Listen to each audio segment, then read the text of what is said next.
देखिए, ऑपरेशन सिंदूर फौज ने लॉन्च किया। इस तरीके के ऑपरेशन न ये पहली बार हैं, न मुझे लगता है कि जैसे सूरत हाल हैं ये अंतिम है।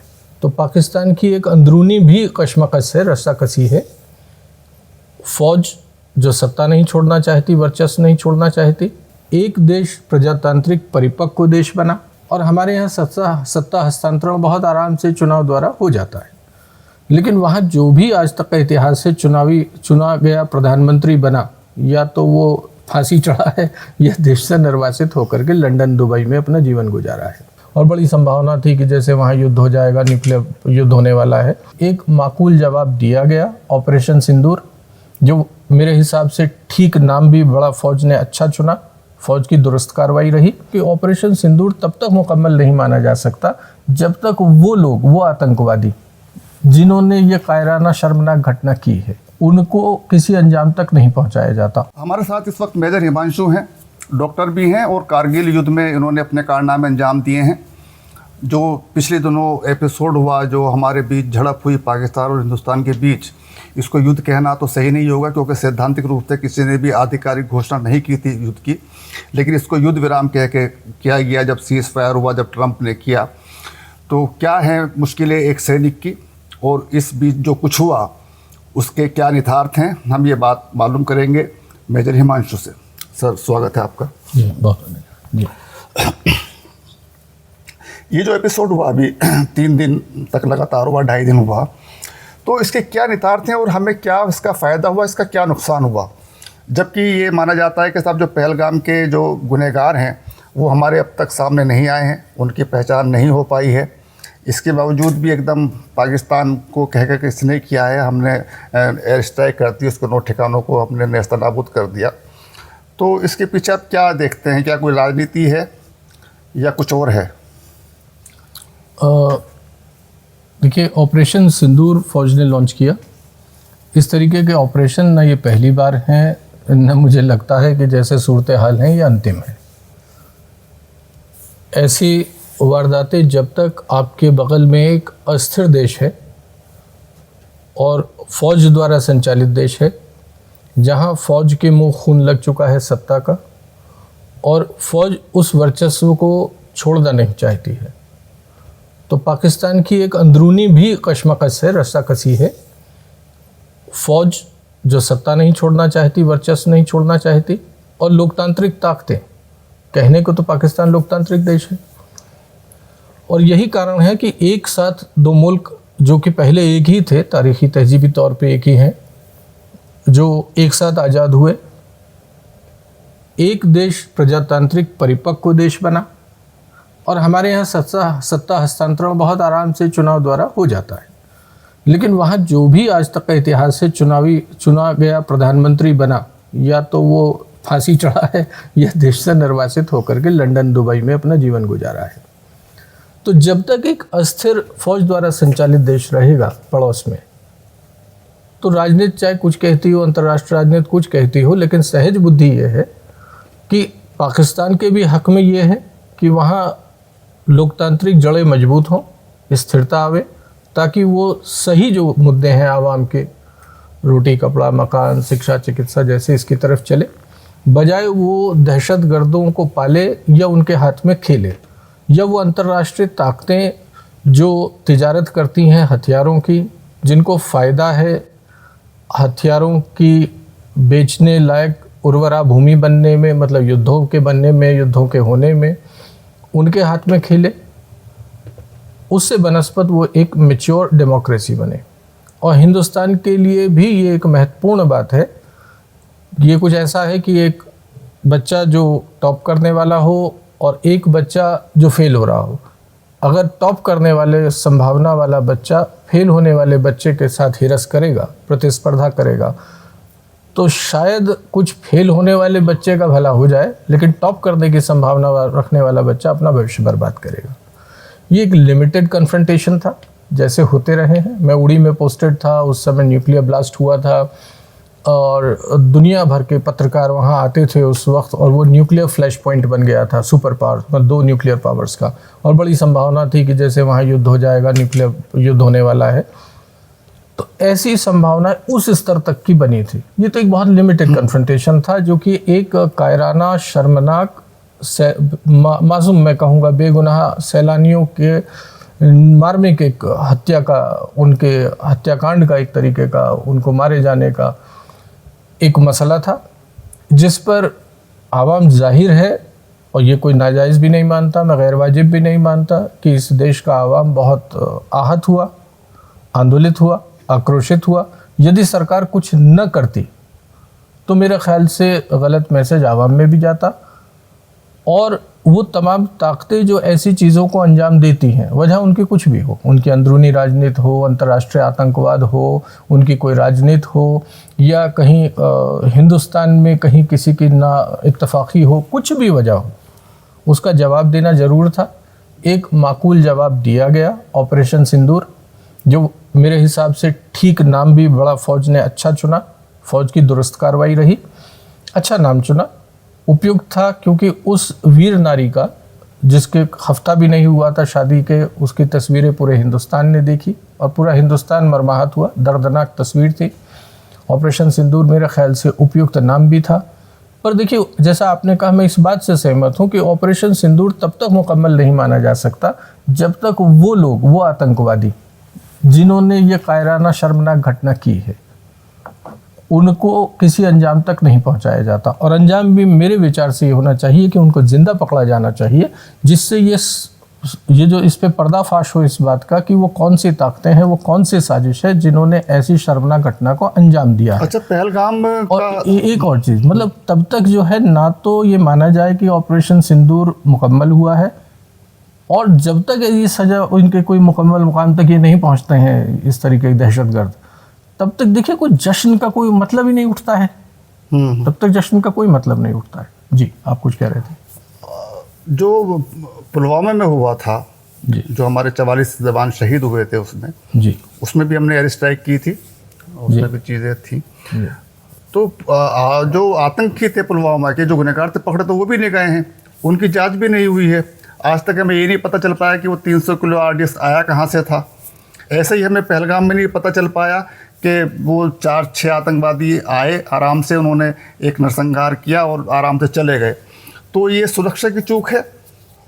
देखिए, बेशक इसमें तो कोई हम बहसबाजी की नहीं, कोई बहस है ही नहीं इस मुद्दे पे, कि देश के अंदर की जो सुरक्षा है, चाहे वो पार्लियामेंट रहा हो, चाहे वो अक्षरधाम रहा हो, चाहे वो पठानकोट रहा हो, चाहे वो उड़ी रहा हो, कोई भी रहा हो, और उसके लिए कोई एक व्यक्ति विशेष नहीं है, इसके लिए पूरा देश, देश की व्यवस्था, अंदरूनी और बाह्य जो सुरक्षा व्यवस्था है, उसके लिए जिम्मेदार है।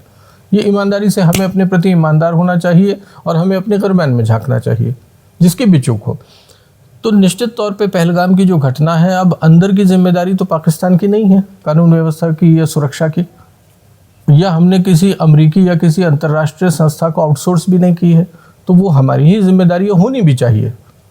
तो जाहिर है कि उसकी अंदरूनी जांच होनी चाहिए, और उसमें जो भी खामियां हैं या जो भी दोषी हैं, उसकी जवाबदेही तय होनी चाहिए और उन पर सख्त कार्रवाई होनी चाहिए। अच्छा मेजर साहब, आप कारगिल के युद्ध में रहे, आपने जब कारगिल हुआ था तो आपने वहाँ पे अंजाम दिया, आपने ड्यूटी निभाई। तो जब युद्ध काल होता है तो उसमें एक सैनिक की क्या मनोस्थिति होती है? एक वो मोर्चे पर है, उसका घर है, उसका परिवार है, उसकी बीवी है, उसके बच्चे हैं, तो वो उस वक्त क्या सोचता है? हालांकि आपकी तो शादी नहीं हुई है, लेकिन आपकी मदर तो हैं, भाई आपके हैं, तो क्या एक सोच होती है अपने घर के प्रति या अपने दोस्तों के प्रति कि मैं यहाँ पर हूँ? फौज में जो व्यक्ति है, उसकी तरबियत, उसका माहौल इस लिहाज का है कि भाई आपको तैयार ही जंग के लिए किया जाएगा, असॉल्ट एंड डिफेंस। तो जब आपको तैयार ही उसके लिए मानसिक तौर पे ट्रेनिंग, आपकी तरबियत, माहौल, तमाम चीज़ें उस दिशा में है, तो फ़ौज के लिए युद्ध कोई बड़ी अजूबी सी चीज़ नहीं होती।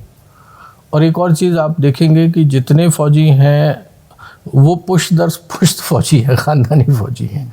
बहुत मतलब कॉमन है ये बात गांव देहात में। हाँ। अगर उसके माता पिता नहीं है तो उसके ताऊ चचा में होंगे, उसके कुटुंब में होंगे। जैसे हमें अभी सोफिया कुरैशी थी, उनका भी परिवार, हाँ, दादा से लेकर पिता लेकर के उनके पति भी हैं, तमाम लोग हैं। तो आप किसी भी फौजी परिवार में देखेंगे तो कहीं दाएं बाएं आपको फौज नजर आएगी। हमारे दादाजी फ़ौज में थे, हमारे ताऊजी कतर में शहीद हुए, डिफेंस से हमारे पिताजी, तमाम लोग मतलब घर परिवार में, भाई बड़े भाई साहब हमारे फ़ौज में, आपने उनका जिक्र कर दिया।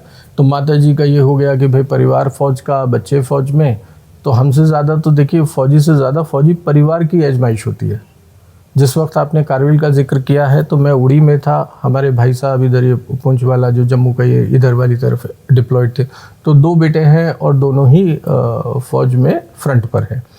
तो हमें तो चलिए, हम तो तरबियत की वजह से, ट्रेनिंग की वजह से, माहौल की वजह से, और जब गोले पड़ रहे हैं तो आप वो तो फिल्मी होंगे कि पता नहीं क्या क्या आदमी सोच रहा होगा, उस वक्त कुछ नहीं सोच रहा होता आदमी उस वक्त तो सिर्फ लिमिटेड टारगेट्स होते हैं और वो चीज़ें आप नहीं सोच रहा होता, सोचने का वक्त भी नहीं होता, बहुत वक्त आप सोए भी नहीं होते। तो सबसे ज़्यादा ज़रूरी चीज़ होती है, हम सोचते थे फ्रेश का खाना आ जाए, सोने को मिल जाए, ऐसी ऐसी छोटी छोटी और जो ऑपरेशन से रिलेटेड चीज़ होती है। लेकिन जो व्यक्ति घर में बैठा है, जैसे हम माता जी का सोचते हैं तो बड़ा सम्मान इस बात का आता है, अकेली थी माता जी यहाँ, और तुम माता जी को कैसे कैसे ख्याल आते होंगे। तो ज़्यादा तो आपको माता जी से या जो फौजी परिवार है उनके परिवार के लोगों से, विशेषतर महिलाओं से पूछने चाहिए।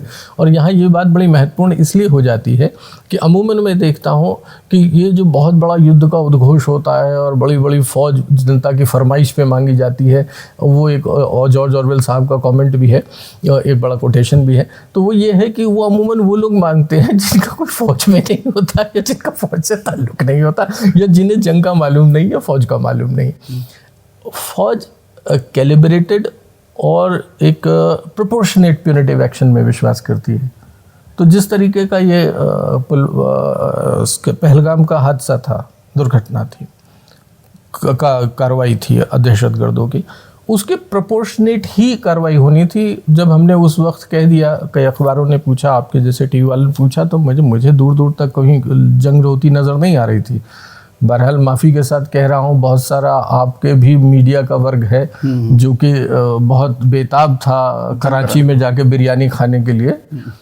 तो ये अमूमन माहौल होता है, माहौल बनाने के लिए, जनता का, आवाम का वो बढ़ाने के लिए, मनोबल बढ़ाने के लिए। उसमें जो वर्ग था पत्रकारों का जो चाहते थे जंग हो जाए, उसमें मैं नहीं हूँ। नहीं, मैं आपको जानता हूँ। मैंने कहा कि बिरादरी जमात के लिहाज से मैंने कहा कुछ, वो भी मैं सबका नहीं कह रहा हूँ, और हर जगह हर प्रकार के लोग हैं, और फिर मैं उसे भी बिल्कुल एकदम खारिज नहीं कर रहा हूँ, क्योंकि in a war the first casualty is truth. सबसे पहले हताहत सत्य होता है। तो उस समय तो प्रोपेगेंडा चलता है, और फौज का, आवाम का मनोबल बनाने के लिए ऐसी बातें अतिवादी की जाती हैं। वो भी कहते हैं कि अगला खाना हम दिल्ली में आके करेंगे, हम भी कहते हैं कि हम जा कर के कराची में लंच डिनर वहीं होने वाला है। तो ये बातें की जाती हैं मनोबल बनाने के लिए। तो फर्स्ट कैजुअलिटी इज़ ट्रूथ, और प्रोपेगेंडा भी एक वॉर का पार्ट है। तो उसे बहुत आप उससे न दिल से लगाइए ना ये देखिए। लेकिन एक बात जो समझने की है वो ये है कि हम ये माने या कोई भी माने कि अमुक अमुक फ़ौज नहीं, देखिए पाकिस्तान भी है, वो भी एक ट्रेंड आर्मी है, वो भी तरबियत हासिल आर्मी है, एक प्रोफेशनल आर्मी है। हिंदुस्तानी फ़ौज दुनिया की सर्वश्रेष्ठ फ़ौजों में है। तो यदि युद्ध होता है तो अब ये गलती मान लीजिए वियतनाम ने के मुतालिक उन्होंने की थी, अमेरिका ने, क्या हाल हुआ था। अभी का उदाहरण देख लीजिए, रूस का यूक्रेन में। अब तो इसलिए मेरा तो ये मानना था कि ऐसी वारदातें पहले हुई हैं। मैं आज भी कह रहा हूँ और मैं कायम हूँ। और जब मैं ये कह रहा था नहीं होगा तो कई उन्हीं लोगों ने कहा मेजर साहब आप कमज़ोर बात कर रहे हैं। मैंने कहा भाई मैं कमज़ोर नहीं, जायज़ और वाजिब बात कर रहा हूँ। मैं उन लोगों में से नहीं हूँ जो अनाप शनाप कुछ परसेप्शन बनता है अब में, अब ज़्यादा बना है, पहलगाम के बाद, पुलवामा के बाद भी बना था। क्या जो पुलवामा जैसे मामले हैं या पहलगाम जैसे मामले हैं, क्या इनका कोई पॉलिटिकल भी व्यू होता है, कोई एंगल होता है? जैसे पुलवामा के बाद हमारे मोदी जी ने कहा कि साहब मुझे क्या शहीदों के प्रति, जो श्रद्धांजलि के प्रति जो आप देंगे, क्या मेरा वोट उनके नाम हो सकता है क्या? या ये कि अब तिरंगा यात्राएं निकाली जा रही हैं जगह जगह, तो लोगों का एक परसेप्शन बन रहा है, जो आम लोग हैं इस वक्त, खासतौर पुलवामा के बाद, पहलगाम के बाद जो अब बन रहा है, वो ये हो रहा है कि साहब एक ख़ास पार्टी, सत्तारूढ़ पार्टी, इसका राजनीतिक फ़ायदा उठाना चाहती है। क्या ये सही है ऐसा करना? नहीं, एक तो नैतिक पक्ष होता है, सही है या गलत है, लेकिन होता क्या है मैं उस पर कहना चाहूँगा। देश में शहीदों को और शहादत को बड़ी इज्जत की नज़र से देखा जाता है। जनता जज्बाती है, होना भी चाहिए। ऐसे मुद्दों पे तो जज्बात आने ही चाहिए, अगर नहीं आएंगे तो कब आएंगे। लेकिन अभी ये जो पहलगाम का मसला है, इस पर कोई जश्न मनाया जा सकता हो, कोई से वो मान लिया गया हो, मैं इससे सहमत नहीं हूँ। इसलिए क्योंकि जो दोषी थे वो पकड़े नहीं गए हैं, उनकी शिनाख्त नहीं हुई है, उनके खिलाफ जो कार्रवाई होनी चाहिए और जो पर्दाफाश होना चाहिए, समझ में आना चाहिए इस साजिश का, वो अभी ऐसा कुछ हुआ नहीं है। इसलिए मैं नहीं मानता हूँ कि ऑपरेशन सिंदूर अभी मुकम्मल हुआ है, पहली बात। तो जब मुकम्मल नहीं हुआ है तो हम ये भी नहीं कह सकते कि हम जीत गए और जश्न हो जाए, तो उन चीज़ों को गैर ज़रूरी मानता हूँ। पर राजनीतिक दलों के कार्यकर्ताओं की या राजनीतिक दलों की ये सहज प्रवृत्ति रहती है माइलेज लेने की, तो वो लोग ऐसी कवायदों में अक्सर पाए जाते हैं जो मेरी नज़र से गैर ज़रूरी है, और कई जगह मेरे विचार से वो आपत्तिजनक भी है। दूसरा, मैं निजी तौर पे फ़ौज के राजनीतिकरण या फ़ौज में राजनीतिक हस्तक्षेप के विरुद्ध रहा हूँ। मैं तो इसके भी बहुत पक्षधर नहीं हूँ कि फ़ौज का सिविल में डिप्लॉयमेंट, गैर ज़रूरी डिप्लॉयमेंट किया जाए। जैसा फ़ौज का गैर ज़रूरी डिप्लॉयमेंट के उदाहरण बढ़ते जा रहे हैं, नेचुरल डिज़ास्टर्स में भी फ़ौज आ जाती है, दंगों में भी फ़ौज आ जाती है, टेलीकम्युनिकेशन में भी आ जाती है, आपदाओं में भी आ जाती है, महामारियों में भी आ जाती है। तो हमारी जो अत्यधिक फ़ौज पर निर्भरता है, पहला तो कारण ये है कि फ़ौज की ट्रेनिंग नहीं है इन चीज़ों की, फ़ौज की तरबियत में ये नहीं है, एडमिनिस्ट्रेशन और तमाम चीज़ें।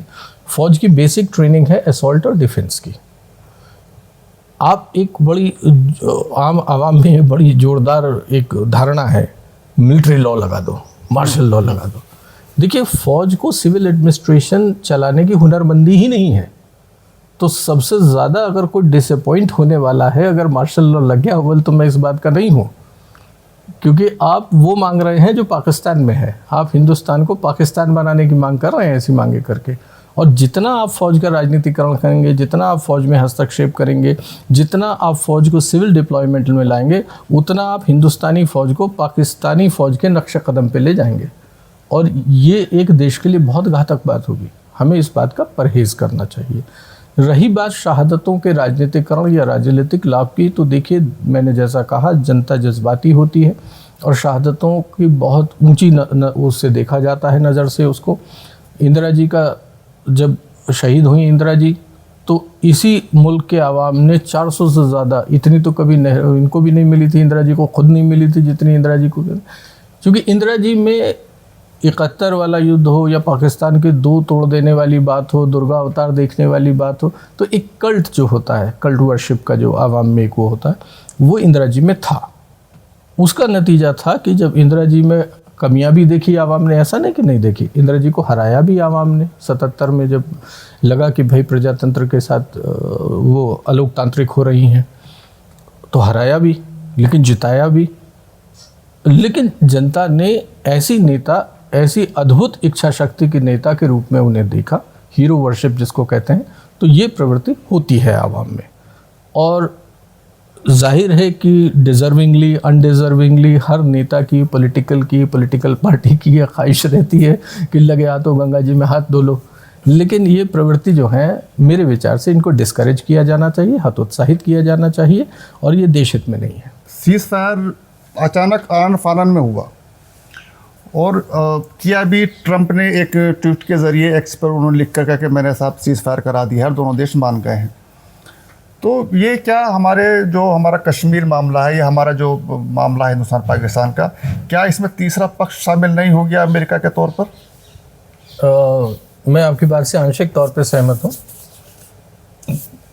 ट्रंप जी स्वतंत्र देश के, एक बहुत बड़े देश के राष्ट्राध्यक्ष हैं, वो कुछ भी कह सकते हैं निजी तौर पे, लेकिन सीज फायर से पहले उनका ट्वीट आता है और उसके बाद वही हो जाता है जो कह रहे हैं, तो उसे नज़रअंदाज नहीं किया जा सकता। अगर ये चीज़ें लिंक न रही होती तो वो एक स्वतंत्र देश के स्वतंत्र नागरिक है, कुछ कहते रहे। हम भी मान लेते, हमारे यहाँ कहते हैं 60 के बाद जब आदमी हो जाता है तो वो तो 80 के करीब है, तो देवत्व की प्राप्ति वाला मान लेते उनको। अब मैं ट्रंप साहब की एक बात के लिए जरूर मुरीद हूं मैं उनका, कि अंतर्राष्ट्रीय राजनीति में आंखें दिखाना, बाहमरोड़ी करना, नीचे से बाहमरोड़ी करना, ये हमेशा चला है, ऐसा नहीं है। बस ट्रंप साहब का मैं इस बात के लिए मुरीद हूं कि ये जो लुकी छिपी चीजें हुआ करती थी वो खुल्लम खुल्ला कर रहे हैं नहीं अब और नजरअंदाज इसलिए नहीं हो सकते हैं कि जो उन्होंने कहा वो हो गया। अब इसलिए ये आपत्तिजनक हिंदुस्तान की दृष्टि से हो जाता है, हिंदुस्तान की दृष्टि से इसलिए आपत्तिजनक हो जाता है, और इस पर स्पष्टीकरण इसलिए ज़्यादा ज़रूरी है, सरकार को देना चाहिए। इसलिए ज़रूरी हो जाता है क्योंकि हमारी जो एस्टेब्लिश्ड परंपरा है, स्थापित परंपरा है कश्मीर के मुद्दे पे, वो किसी तीसरे पक्ष के हस्तक्षेप की अनुमति की नहीं है। ये स्पष्ट है, हमारा द्विपक्षीय मामला है, हम आपस में निपटाएंगे, किसी तीसरे पक्ष को हम इसमें सम्मिलित नहीं करते हैं। ये हमारी स्थापित परंपरा है, स्थापित नॉर्म है। एक तो इसका वायलेशन हो रहा है, तो अब वही हुआ है जो उन्होंने कहा है, तो सरकार को निश्चित तौर पे स्थिति स्पष्ट करनी चाहिए कि क्या हम अपने स्थापित नॉर्म से हटे हैं, क्या हमारी फॉरेन पॉलिसी में, विदेश नीति में कोई गुणात्मक परिवर्तन इस मुद्दे पे आया है, ये हमें स्पष्ट होना चाहिए। दूसरा, इसमें आपत्तिजनक क्या है, यदि ट्रंप जी के कहने से ही ये सब हो रहा है, भाई महाशक्ति है, हो सकता है हो रहा हो, तो हमारे देश के सैनिकों का शौर्य बलिदान तो बेकार है जब सब ट्रंप जी के कहने से ही हो रहा है। तीसरा आपत्ति जो इसमें है वो ट्रंप साहब की भाषा आपत्तिजनक है। वो भाषा का आशय यह है कि मानो उन्होंने धमकाया,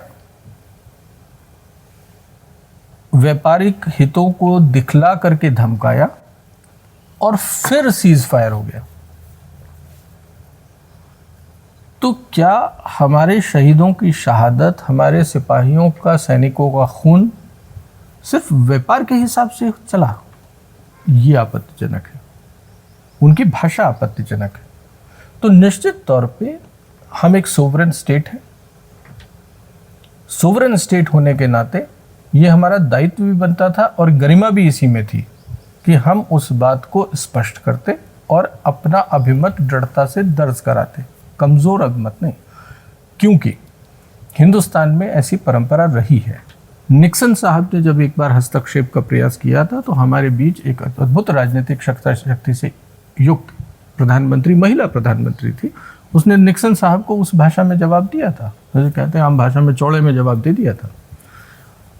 जिमी कार्टर साहब के ज़माने में मोरारजी देसाई जी ने, स्वर्गीय मोरारजी देसाई जी तत्कालीन प्रधानमंत्री, उन्होंने जवाब दे दिया था।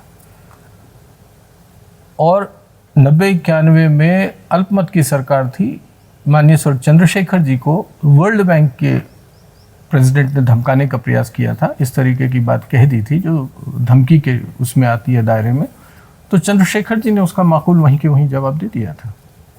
तो ये व्यापार का, उसने यही तो कहा था कि अगर हम सारी एड छोड़ दें तो माननीय चंद्रशेखर जी अब आप क्या करेंगे? उन्होंने जवाब दिया था, कुछ नहीं करूँगा, वहाँ जाऊँगा ऑल इंडिया रेडियो पे और सारे आयात बंद कर दूंगा सिवाय पेट्रोल प्रोडक्ट और जीवन रक्षक दवाओं को छोड़ करके।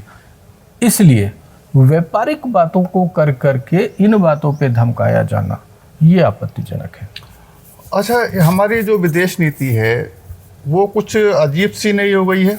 ये देखिए कि आप जो ये सब कुछ हुआ इस मामले में, चीन और तुर्की खुल के सामने आए पाकिस्तान के साथ। इस चक्कर में हमने तुर्की पे शायद कुछ बैकआउट का भी ऐलान किया, लेकिन चाइना का नहीं कर पा रहे। बड़ी अजीब सी बात है। तो एक चीज़ विदेश मंत्री एस शंकर ने कल ही बात कही है कि साहब हमने पाकिस्तान को बता दिया था कि हम आपके आतंकवादी ठिकानों पर हमले करने जा रहे हैं, ये उन्होंने कहा है एस शंकर साहब ने।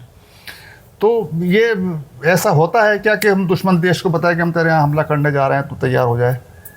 इसमें दो बात फ़र्क हो जाती है। हम आतंकी अड्डों पे हमला करने, आतंकी अड्डों पे, हम आपके और तुम्हारे और हमारे नहीं, आतंकी हमले करने जा रहे हैं। तो इसमें आपसी समझबूझ यदि है और आतंकवाद के खिलाफ एकजुटता है, तो फिर अगर एकजुटता है तो पाकिस्तान वो नहीं हो सकता मुखालिफ देश। अगर हम पाकिस्तान के साथ मिल के आतंकवाद के खिलाफ मुहिम चला रहे हैं तो पाकिस्तान नहीं हो सकता। मेरी बात पकड़िएगा।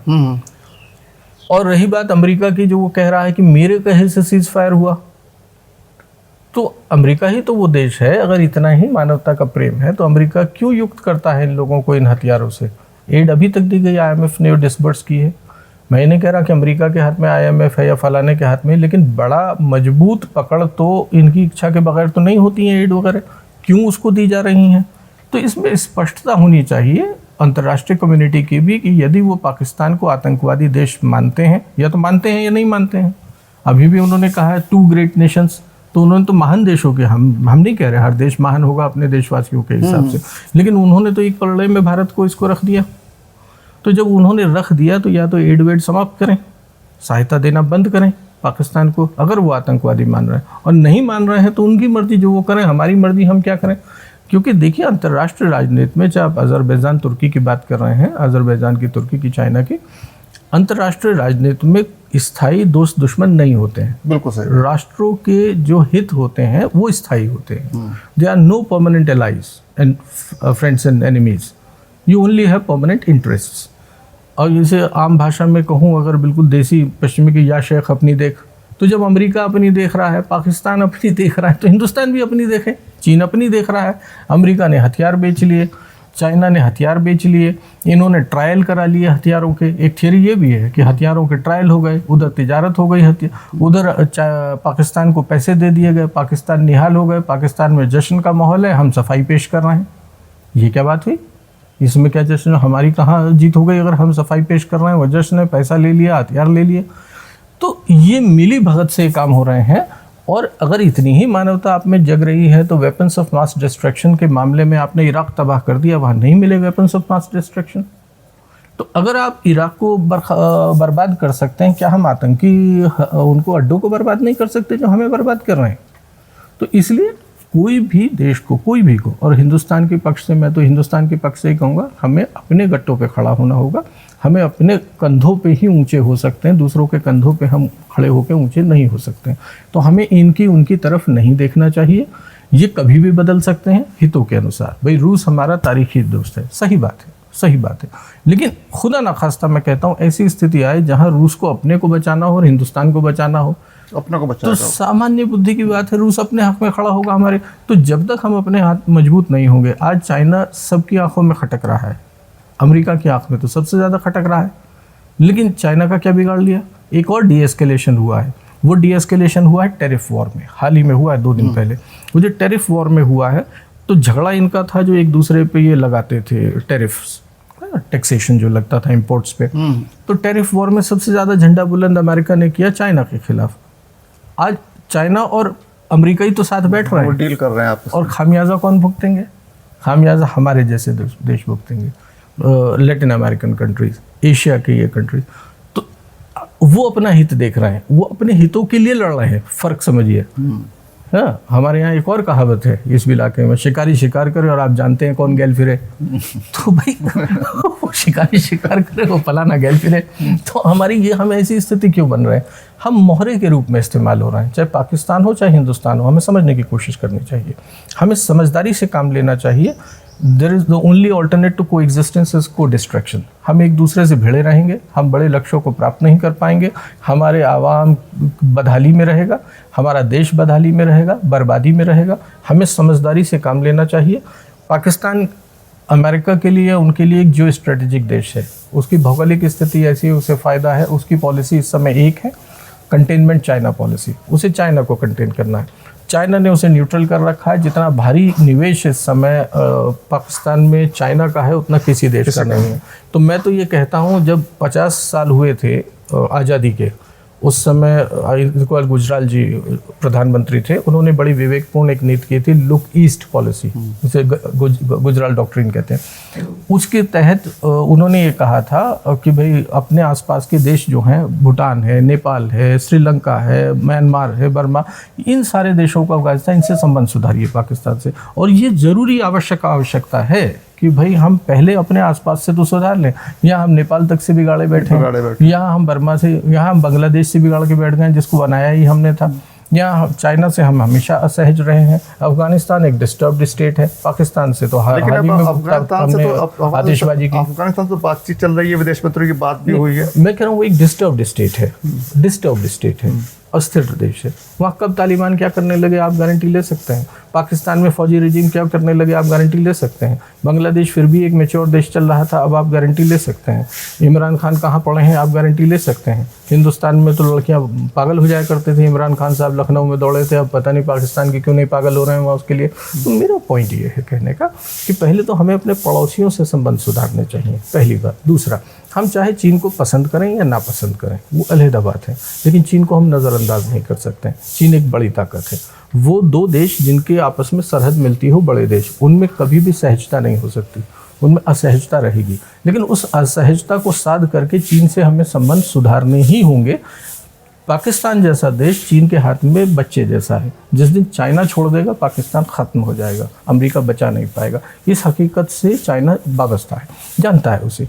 देखिए, जब हमारे आज़ादी के 50 साल हुए थे तो रशियन प्रीमियर प्रेमाकोफ साहब आए थे। आई.के. गुजराल साहब मुख्य वो प्रधानमंत्री हुआ करते थे। उन्होंने एक सुझाव दिया था जो आज भी महत्वपूर्ण है। वो दिया था साइनो इंडियन रशियन अलायंस का। चीन, भारत और रशिया अलायंस बनाए। इसी के जैसी मिली जुला एक समीकरण ब्रिक्स के रूप में आया भी है रूप में। ब्रिक्स के ऊपर कितनी भयानक अमेरिका की प्रतिक्रिया आई कि जो ब्रिक्स का सदस्य बनेगा पैरोकारी करेगा, उससे हम व्यापार समाप्त कर देंगे। वजह क्या है?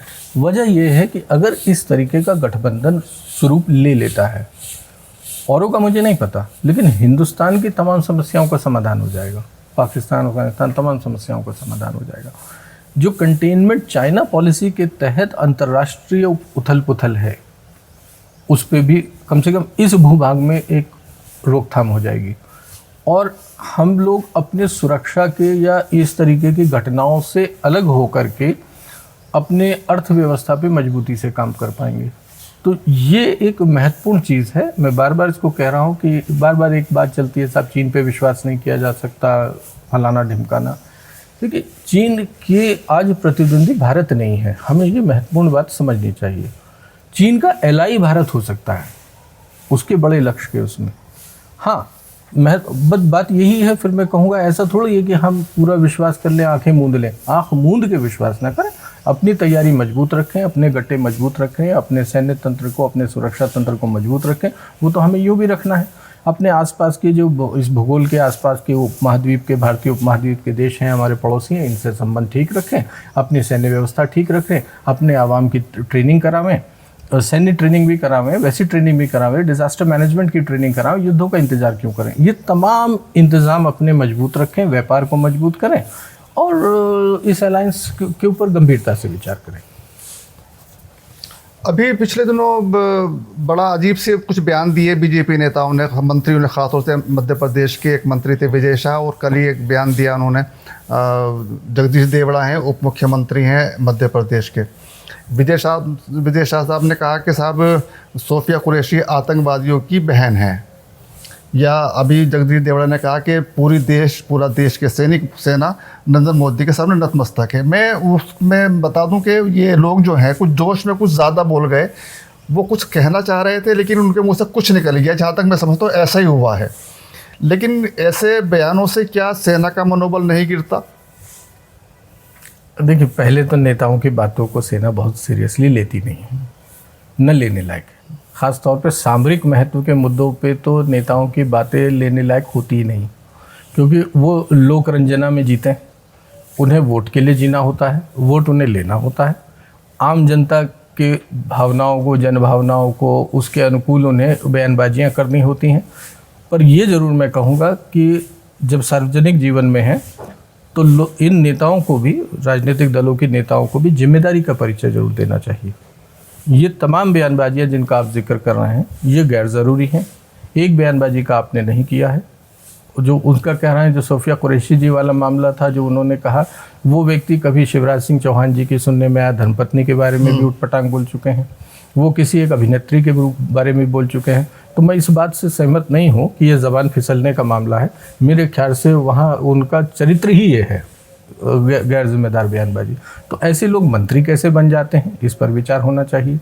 ऐसे लोग इन पदों पे कैसे पहुँच जाते हैं, समझ नहीं आता है। और उन पे कार्रवाई यदि नहीं होती है तो तो ये सामाजिक दृष्टि से, राजनीतिक दृष्टि से, इस दृष्टि से आपत्तिजनक है। इसका मतलब है कि आप ऐसे लोगों को प्रोत्साहित कर रहे हैं, और यदि इन पर कार्रवाई नहीं होगी तो अन्य लोगों को प्रोत्साहन मिलेगा ऐसी गैरजिम्मेदार बयानबाजियां करने से। एक अन्य सांसद, अन्य दल के एक सांसद का, समाजवादी के श्री राम गोपाल जी यादव जी का आया है। अब वो गिनाने लग गए हैं फौज में पीडीए, पिछड़ा दलित आदि अक़लियत। तो फौज पिछड़ा दलित, अगड़ा दलित और इससे स्वर्ण से और पिछड़ा से नहीं चलती है। फौज से चलती है, देशभक्ति से चलती है।